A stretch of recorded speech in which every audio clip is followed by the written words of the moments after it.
like to introduce Dr. Free now, if she wants to come up.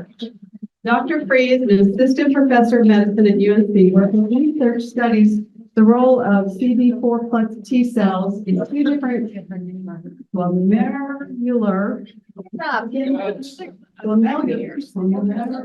diseases, one of which is detecting and understanding autoreactive T cells and ANCA vasculitis. Her studies provide insight into potential causes or predictors of relapse from an immunological perspective. Dr. Free has a special interest in ANCA vasculitis.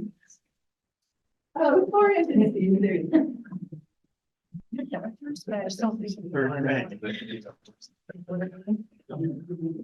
So thank you to everyone for inviting me to speak today. I don't normally get to speak to patients about research. I think it's kind of a good double-edged sword. One for me, I see your names come across papers whenever I'm getting samples back in the lab. So many of you, I know your names on paper, and I know your tip of pen. I don't know your face.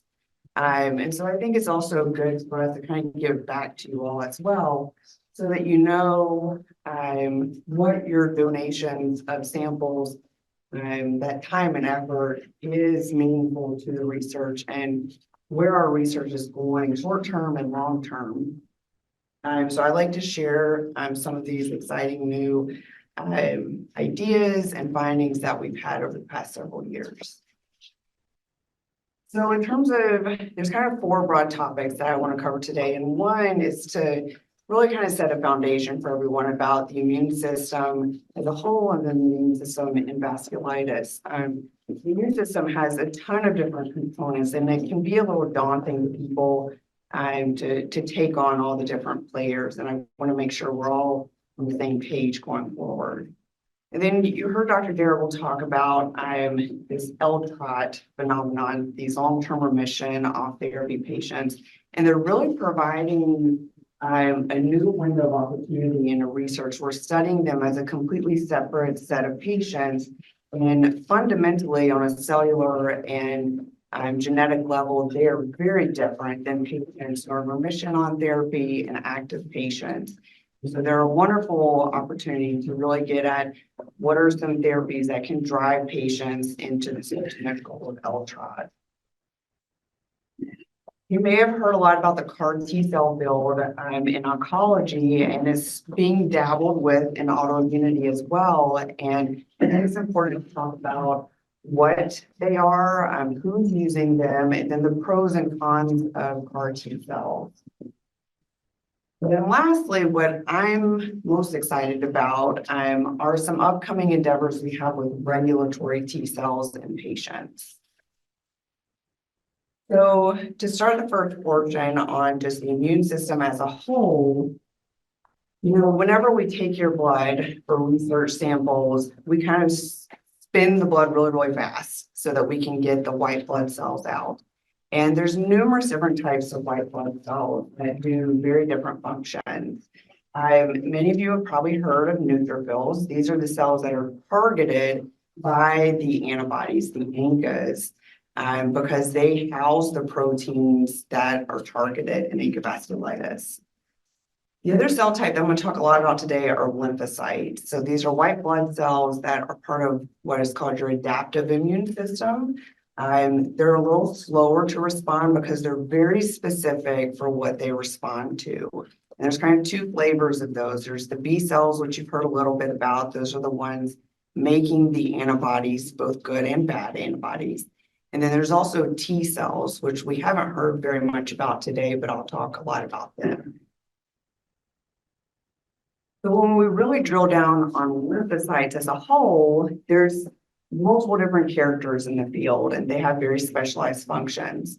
So again, the B cell here, he has nice little Y-shaped antibodies on him, and their main goal is to churn out antibodies to our immune system. In a normal functioning immune system, those antibodies protect you against bacteria, viruses, and do a great job at that. But in autoimmune disease, something has triggered them to make antibodies against a portion of yourself. And that's the portion that we would all like to block. Now, these T cells, we have CD4 T cells, which are also called healthy T cells. Typically, when you have bacteria or viruses, they're really great at producing proteins to help get rid of those bacteria and viruses. They're also responsible for helping B cells, telling them specifically, yes, you should go ahead and make antibodies. And then lastly, the regulatory T cell here, he's dressed up like a cop. And this is very appropriate for what their function is. So regulatory T cells are anti-inflammatory. They kind of keep the calm in the storm whenever your immune system really gets revved up. The regulatory T cells are supposed to, when functioning appropriately, come in and tell your immune system to kind of quiet down. So how do we kind of put all this together in terms of ANCA vasculitis and what's going on? As I mentioned, we have neutrophils, and I didn't really talk about monocytes, but they're another immune cell that's somewhat similar to neutrophils. But both of these cell types are circulating in your blood day in and day out, and they're the cells that house myeloperoxidase, MPO, and proteinase 3, PR3, which are the two targets of the antibodies in ANCA vasculitis. As I mentioned, we all have B cells, and their mature counterpart plasma cells that normally produce helpful antibodies. But in the case of ANCA vasculitis, they're producing ANCAs that are specific for either MPO or PR3. And those go on to bind to and essentially attack neutrophils and cause disease. But something that's not often thought about is that we all have T cells as well that are specific for MPO and PR3. We've proven this in patients with ANCA vasculitis that they have T cells specific for MPO and PR3. They're the ones that are actually giving help to B cells to tell them to continue making ANCAs, to continue telling them to make high affinity, or they bind very well to their target antigen. So there's multiple different players here, and there's multiple different avenues that could be targeted for therapy in patients. So now that we kind of have that foundation, I want to talk a little bit about who is an LTROT and what constitutes an LTROT from a research perspective. So you've heard us talk a little bit about LTROT. It stands for long-term remission off therapy.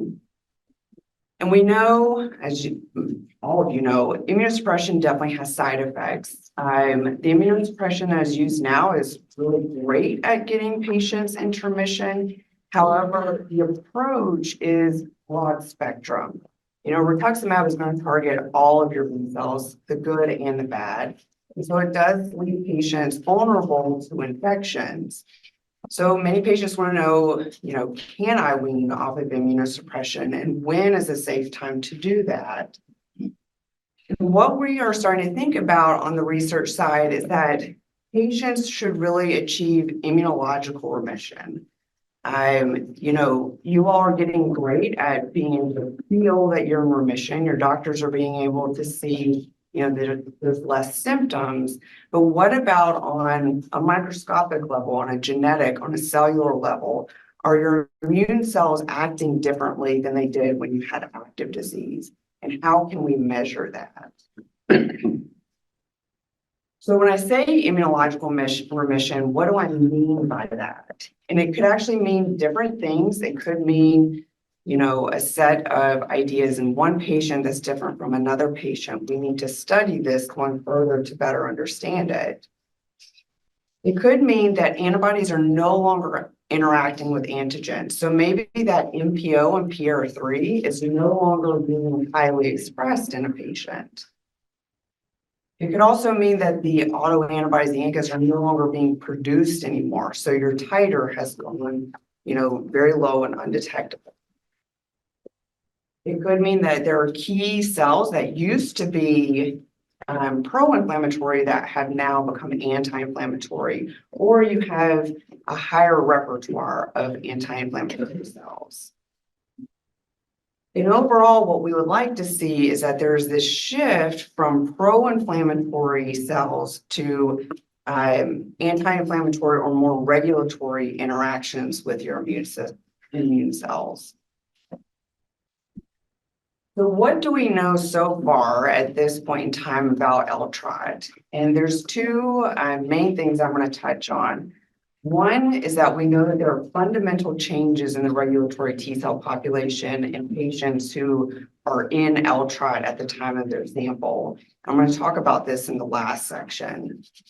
But something that I want to talk about right now that has been really key in changing our thinking about what constitutes LTROT is that we've noticed that there's decreased interaction between the antigen, so that MPO or PR3, and immune cells.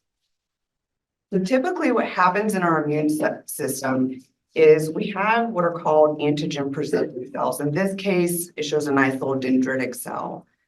What these cells do is they go around and they find bacteria, viruses, or in the case of autoimmune disease, they're finding self-antigen, the MPO or PR3. And they take little pieces of it and they present it to T cells and say, this is what I found, this is what you should go attack. And so generally, this should be a good interaction. But in the case of autoimmunity, we don't want this to happen. We do not want our antigen presenting cells saying, hey, let's go attack a piece of our cell. So what we did is we artificially took little pieces of proteinase 3 and gave it to the immune system from patients who are either in active disease or remission on therapy, patients in LTROT, or healthy individuals. And what you can see here is that patients who either had active disease or they were in remission on therapy, their antigen presenting cells were still showing that piece of antigen to their T cells, meaning that they were still causing this reaction to occur. But what was really cool and interesting was that these patients who were in LTROT, they were no longer showing that piece of peptide, even though we had given that piece of antigen to their cells. They were no longer capable of showing it to their T cells, meaning that any downstream activation of your immune system was no longer happening. So this is what has kind of spurred our thinking into immunological remission, that there's been a fundamental reset of the immune system in those patients. So what does this mean for patients going forward? What we would ultimately like to do is be able to figure out who those patients are that are a good candidate for weaning off of immunosuppression. And so what we're proposing to start doing is a prospective monitoring of patients. So monitoring patients who are already in LTROT, but also monitoring those who are in remission on therapy and measuring several different genetic and immune cell markers to see what changes over time. So we would follow them longitudinally and see if their immune system starts looking more like an LTROT patient. And that may be a signal that they could start weaning off of immunosuppression. The other aspect to this is getting away from broad spectrum immunosuppression and instead using more specialized antigen or cell-specific therapies. Now, these images, they were conjured up by Dr. Falk, and one of our nephrologists, Meghan, who is wonderful with artificial intelligence, has commissioned these. But it really gets the point across of what we have been doing versus where we want to go. So in every garden, there's beautiful flowers, but there's also weeds that creep in. It's an inevitable part of life. Currently with broad spectrum immunosuppression, which is somewhat analogous to, weed killer, you're going to kill the good with the bad. Yes, it gets rid of the bad, but it's going to leave, not as pretty a picture, and it leaves patients vulnerable. What if instead we could have a more targeted therapy where we truly are only targeting the weeds and leaving all the other nice parts of the garden as it should be? And so this is the ultimate goal. It's the ultimate goal for researchers, for patients, for physicians, is to have restoration of immune system tolerance. And what I mean by that is that your immune system has been re-educated. You can only attack foreign objects. It's not going to attack yourself anymore. And so we need some way to reset or redirect our immune system so that that can occur. So CAR T cells and CAR T cells with another A, so CAAR, or as Dr. Falk would say, CAR T cells. I'm not going to continue to say that over and over again. So, what are CAR T cells? You may have heard about this in the oncology field, and it stands for a chimeric antigen receptor.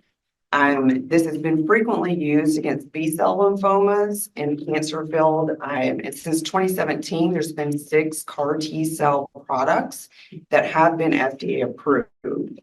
So we're definitely in that window of this is new, but there's definitely approval within the oncology field, and we're starting to really figure out what are the short-term and long-term side effects of these cells.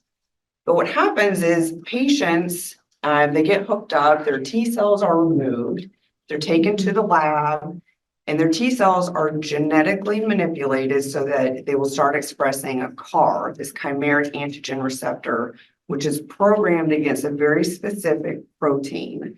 In the case of cancer, it's programmed to target some aspect of that tumor antigen. In the lab, these cells are grown up to millions and millions and millions. They're reinfused back to the patient, and ideally, these CAR T cells will go after and target the cancer cells that are expressing whatever the receptor has been told to go against, and it will kill off those cancer cells. Now, we in the autoimmune field have thought about how can this be utilized to be, a more specific therapy. And what people have thought about are instead of CAR, CAAR, so a chimeric autoantibody receptor. And the easiest way to explain this is to do a side-by-side comparison. So in the original CAR T cells, they were directed against anti-CD19 to target these B cells. It's very similar to rituximab, which is targeting CD20 and CD19. Instead, with a CAAR T cell, what they've done in autoimmune trials is they put the entire protein that is targeted in the disease. So in this particular disease that I'm showing, this is pemphigus vulgaris, in which they know that patients target desmoglein 3 antigen. So they put that desmoglein 3 on the T cell instead. And what they're hoping happens is that any B cell that is specific for that cell protein, that desmoglein, will be targeted by the CAR T cell and eliminated. So the CAR T cells are only going to go after those autoreactive B cells and leave every other B cell alone. Your flu-specific B cells, your mumps-specific B cells, they will be left alone. And so this has been utilized in clinical trials for pemphigus and also myasthenia gravis. So definitely the thought process is there in moving into the autoimmune field. Now, what are the pros of CAR T cell therapy? One, it's obviously very customizable. Whatever is being attacked in a particular disease in terms of the antigen, you can customize and create a CAR T cell that would go just against that particular antigen, which allows for more selectivity in terms of which cells are being killed off. Now, there was a New England Journal paper that came out last month that suggested that these CD19 CARs were successful at inducing remission in refractory lupus. And there's the thought process also that these cells are longer lived than rituximab is. As many of you know, rituximab, you frequently have to get redosed when B cells come back. These T cells are long-lived in the body. Some of them will go on to become memory T cells. So there's a potential that there's a longer-lasting effect. Now, I am a little cautious in knowing, just from a patient perspective, you've heard all this all sounds wonderful, like this is a new emerging therapy. But there are some cons that come with this that we do need to be cognizant of, and know so that we can make educated decisions both on a research and medical front. What are the cons of CAR T cells that have come out? One, there definitely are side effects.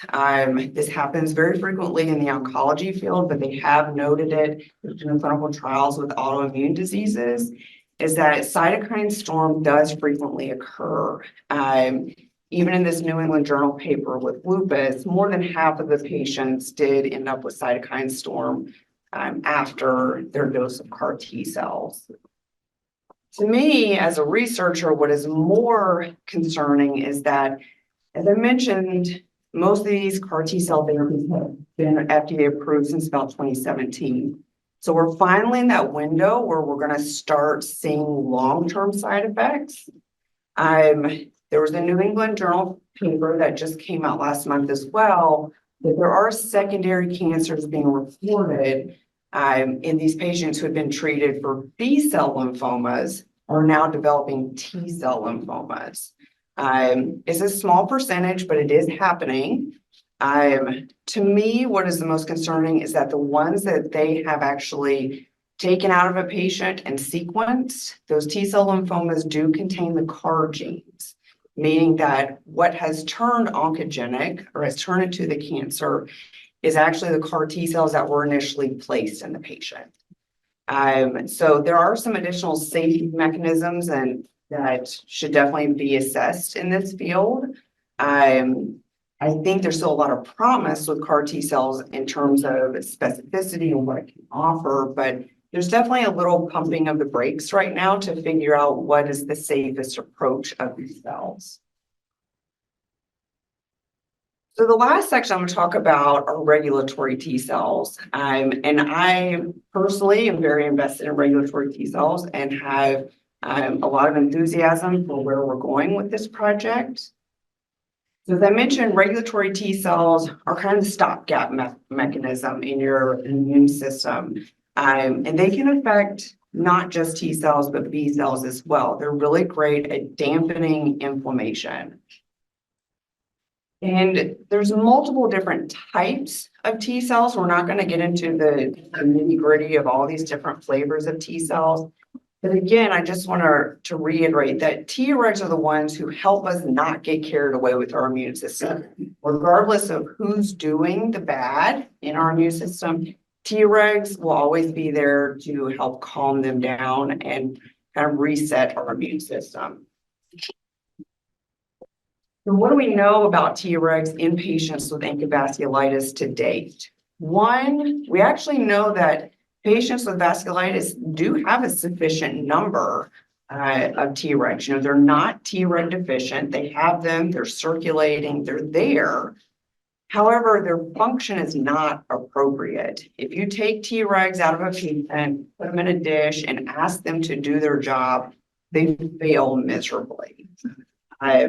What we found several years ago, and just kind of focused here on this 1-to-1 column, a normal healthy individual, if you put their Tregs with effector T cells or pro-inflammatory T cells, they can suppress or kind of calm those T cells down at around 70%. They'll keep about 70% of them in check.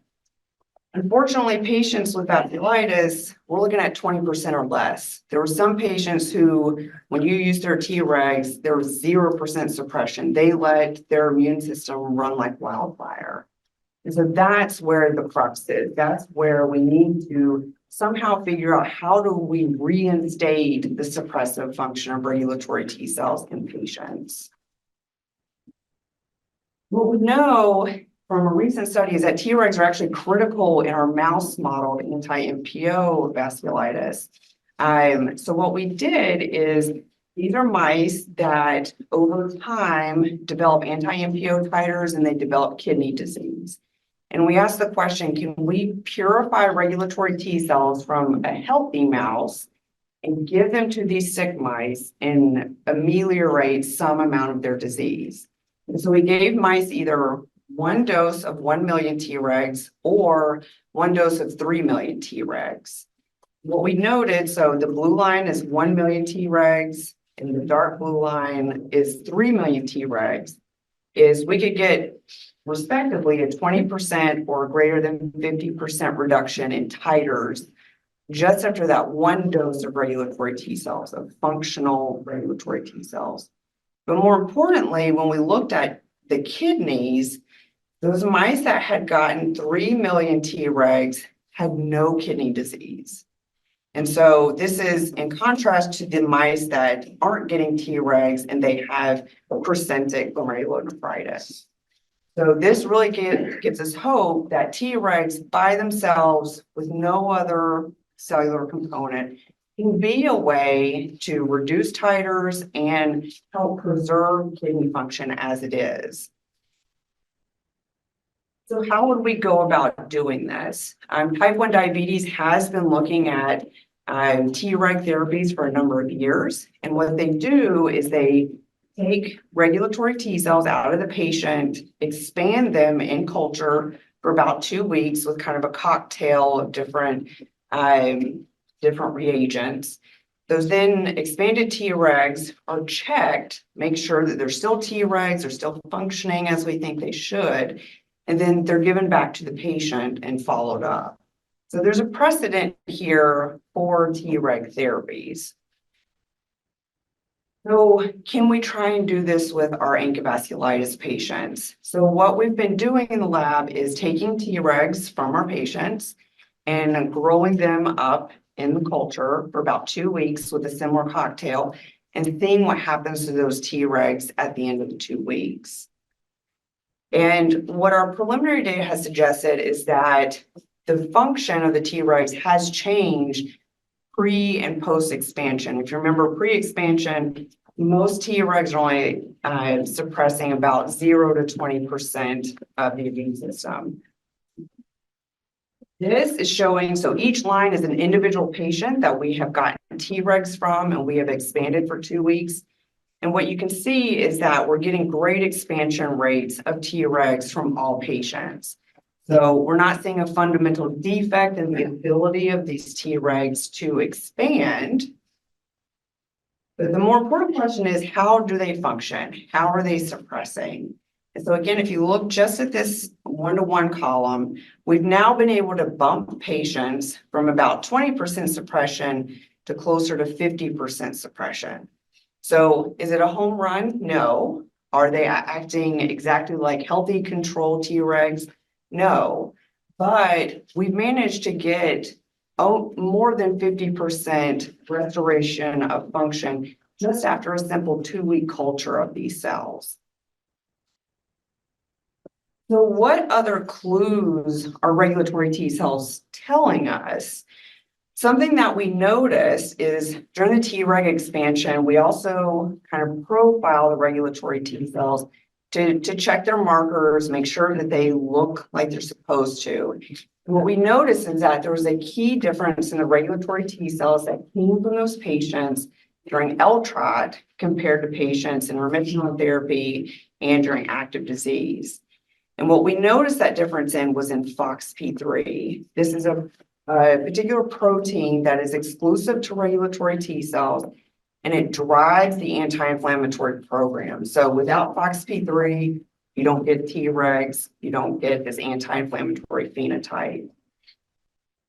What we noticed is that FOXP3 had the highest levels in those patients who were in LTROT. So again, this really speaks to the fact that patients who are in LTROT, their cells, their genetics is fundamentally changed compared to those remission and active patients, and even from healthy control. So they have reset their immune system in some way that is different than everyone else.